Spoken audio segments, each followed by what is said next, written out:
You think we are only killers, that we eat without feeling, without heart. But you are wrong. We also forgive. We also show mercy. But our mercy has a price. What if the child you raised in love was never yours to keep? What if the tribe you trusted demanded his blood? Tonight, I will tell you a story where a mother's tears, a father's cries, and a boy's innocence collided with the merciless law of a cannibal chief. Long ago, deep in the jungle, an outsider couple made a mistake they could never undo.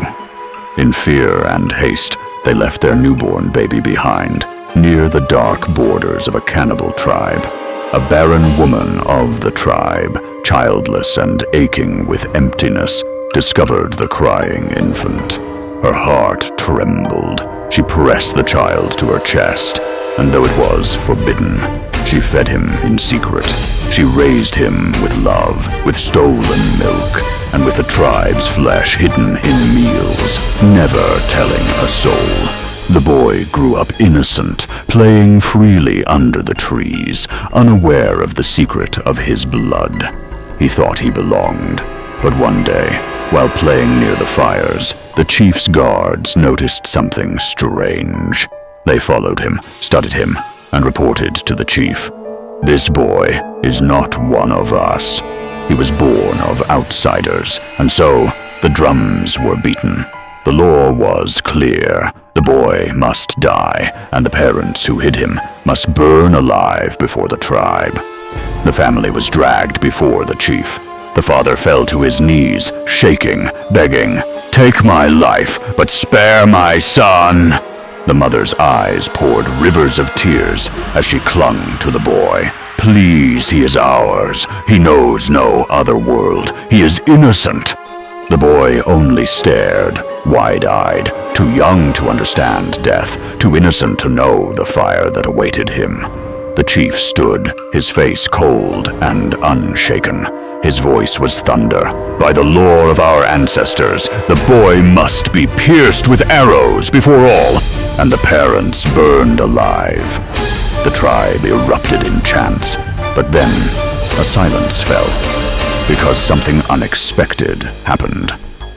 The chief looked into the boy's eyes, and for the first time in years, he hesitated.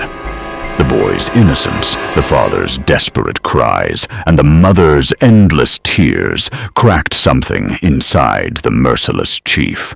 His face hardened again, but his words had changed. "This boy will not die," the chief declared. "He belongs to us now.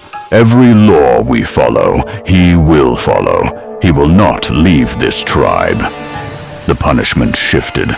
The parents would live, but their freedom would be stripped away forever. They would be prisoners of the tribe, bound by shame, forced to serve. The boy, however, was to be reborn. His old name erased, his new identity forged in ash and blood. He was given markings on his face, a necklace of bone, and was told, "You are ours. If you ever betray us, you will suffer a fate worse than death." From that night, the boy's laughter died. He was no longer a child. He was a shadow of the tribe.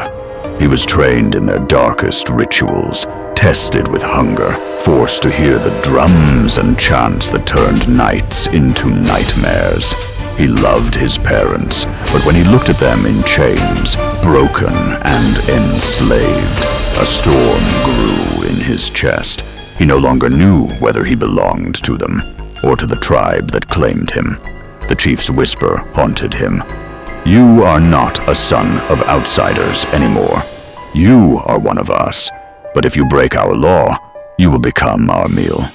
And so, a boy once saved by love was condemned to live by fear.